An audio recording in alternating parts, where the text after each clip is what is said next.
Compassion by H of Sweden, a student of Katherine Tingley, published in the August 1905 edition of the International Theosophical Chronicle, read by Dave Marsland of Cardiff Theosophical Society. The International Theosophical Chronicle was the journal of the Pasadena-based Theosophical Society. Compassion. Compassion is an evidence of the divine part of our nature, and its exercise is an essential step by which to reach the goal of life. It helps to loosen the soul from the grasp of our lower nature, separating it from our own personality and selfishness. The lower nature is of itself unable to get this feeling of unity, which can only be realized by the divine spark within man making itself known. This is an evidence of unity in diversity, and shows that there is a connection of invisible bonds between all creatures.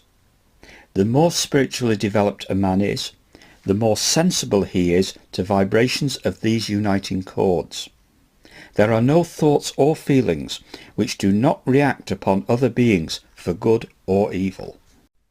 Compassion is like a warm summer rain falling on the dry soil. It quickens the shoot of spiritual life, and is itself the sweet rose which one day will blossom and refresh the tired pilgrim when he has entered his path of choice. One spark of compassion only is said to be sufficient to save a lost soul. Compassion embraces all departments of life wherein there is suffering. The troubles of material life greatly oppress the soul that is not yet able to understand their inner meaning, or that is not yet able to realize that life is a school for entering a higher, freer and happier existence. In this school there are many subjects which the soul has to study. It has to become acquainted with and also to master the lower nature, its passions and desires. In trying to do this, many a soul will itself be defeated for a time, and the sorrow and suffering will be, as it were, the tributes of war.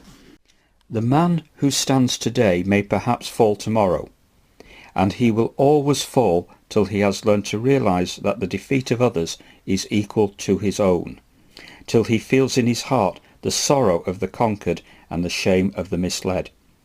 Defeat and pain will follow us till we have learned compassion.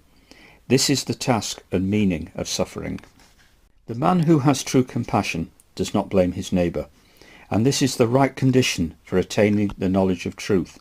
In the Bhagavad Gita, Krishna says to Arjuna, "Unto thee who findeth no fault, I will now make known this most mysterious knowledge, coupled with a realization of it, which, having known, thou shalt be delivered from evil." Compassion is the soul, mercy the body in which the divine law expresses itself in humanity, and the unity of them both is universal brotherhood, which is defined by H.P. Blavatsky when she says, "I help those who cannot help themselves." To do this is true brotherhood, but helping those who can help themselves is not true brotherhood. The sympathy that attempts this is not led by wisdom. Development of all its possibilities is the task of the soul, and that man who himself takes the duty of another man does not contribute to this development. Compassion is the thread in the maze of life, linking man to his divine origin. In the voice of the silence we read, "Before thou canst approach the foremost gate, thou hast to part thy body from thy mind, to dissipate the shadow and live in the eternal.